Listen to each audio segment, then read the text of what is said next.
Shalom, rekan-rekan muda yang terkasih dalam Tuhan kita Yesus Kristus. Sebelum kita membaca dan merenungkan sabda Tuhan, mari kita satu hati di dalam doa. Kita berdoa. Kami yang setia, terima kasih Bapak atas kasih setia Tuhan. Tidak pernah meninggalkan kami pada saat ini Tuhan. Tiap saatnya kami akan membaca dan merenungkan sabda Tuhan. Maksudnya itu Tuhan. Mari Tuhan bimbing kami Tuhan, supaya apa yang kami dengar dan dari pembacaan firman Tuhan pada hari ini Tuhan hanya menjadi berkat bagi kehidupan kami Tuhan, dan kami juga melakukan dalam kehidupan kami hari ini. Terima kasih Tuhan Yesus, firman yang hidup kami berdoa. Amin. Firman Tuhan yang datang kepada kita pada saat sore hari ini dapat terambil dari Mazmur 123 ayat 1 yang sampai ayatnya yang keempat. Di bawah perikop, berharap kepada anugerah Tuhan, nyanyian siara, kepadamu aku melayangkan mataku, ya engkau yang bersemayam di surga. Lihatlah seperti mata para hamba laki-laki memandang kepada tangan tuannya, seperti mata perempuan memandang kepada tangan nyonyanya. Demikianlah mata kita memandang kepada Tuhan Allah kita sampai Ia mengasihan kita. Kasihanilah kami, ya Tuhan, kasihanilah kami, sebab kami sudah cukup kenyang dengan kehinaan. Jika jiwa kami sudah cukup kenyang dengan olok-olok orang-orang yang merasa aman, dengan penghinaan orang-orang yang sombong. Demikian firman Tuhan. Rekan-rekan muda yang kasih dalam Tuhan kita Yesus Kristus, dari firman yang kita sudah baca, saya dapat mengambil satu tema, yaitu pemuda memandang dan menanti pertolongan dari Tuhan. Kita tahu bahwa ketika kita memandang dan menanti pertolongan Tuhan, itu adalah suatu kebahagiaan besar bagi kita anak-anak muda.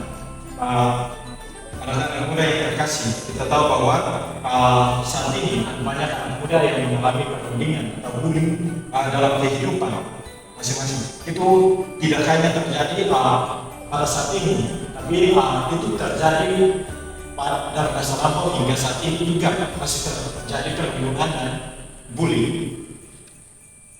Dalam Mazmur, dia menjelaskan bahwa kepada kita bahwa kita anak-anak muda atau orang dewasa harus mengalami hal seperti itu, karena Mazmur sudah dahulu mengalami hal seperti itu olokan, hinaan ketika dia menanti atau memandang kepada Tuhan. Ada dua hal penting yang harus kita pelajari dari firman Tuhan, saudara-saudara, rekan-rekan muda. Yang pertama itu, anak muda pasti merasa aman pada diri sendiri, yakni anak muda harus merasa bahwa walaupun dalam tantangan atau dalam kehidupannya berbagai olokan atau penghinaan, ia merasa bahwa dirinya masih kuat menghadapi tantangan seperti itu. Kita tahu bahwa bukan hanya merasa olokan atau hinaan secara ekonomi, secara media sosial, tetapi juga secara rohani ia merasa bahwa penghinaan masih ada atau olokan masih ada dalam dirinya. Tetapi kita sebagai anak muda tidak terbuka dalam kehidupan kita bahwa kita ada dalam penghinaan atau dalam olokan Tuhan. Akibat dari perundungan atau bully yang terus-menerus membuat kita sebagai anak muda merasa frustasi dengan kehidupan kita, tetapi kita harus tahu bahwa kita harus memandang dan menanti pada pertolongan Tuhan.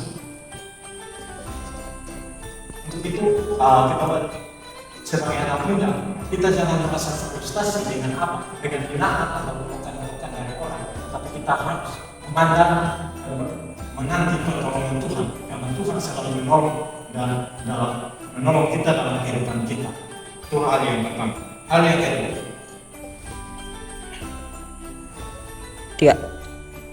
poin yang kedua, kita sebagai anak muda mengalami penderitaan batin dalam diri kita. Hal ini karena Mazmur sudah mengalami hal-hal yang dia alami, hanya dia mengajarkan kita anak muda supaya kita memandang kepada Tuhan dan meminta pertolongan serta belas kasihannya. Pemazmur juga memohon kita sebagai anak-anak muda layaknya sebagai seorang tua dan sebagai seorang nyonya. Ketika kita sebagai anak muda dihina dan mengalami perundungan, biasanya kita sebagai anak muda merasa tertekan, stres, bahkan sampai bunuh diri karena perundungan atau bully membawa kita anak muda hanya berfokus pada kondisi atau situasi yang ada, bukan kita memandang kepada Tuhan. Sebagai refleksi bagi kita sebagai anak muda, tetaplah memandang dan setia menanti pertolongan dari Tuhan dalam situasi atau kondisi apapun yang kita hadapi dalam diri kita. Untuk itu, kita sebagai anak muda bisa merasakan belas kasihan Tuhan dalam kehidupan kita sehari-hari. Tetap menjadi pemuda yang memandang Tuhan dan menanti pertolongan dari Tuhan. Kiranya Tuhan dapat menolong dan memberkati kita lewat firman Tuhan. Amin. Mari kita berdoa. Terima kasih Bapa, terima kasih Roh Kudus atas tuntunan kasih Tuhan, firman dan kebenaran Tuhan yang datang melalui kami pada saat ini Tuhan. Terima kasih Tuhan yang sudah mengajarkan kami tentang pemuda memandang dan menanti pertolongan Tuhan. Terima kasih Tuhan. Firman-Mu Tuhan tidak begitu berlalu saja Tuhan, tetapi kami bisa melakukan dalam kehidupan kami hari-hari. Dalam nama Tuhan Yesus kami berdoa. Amin.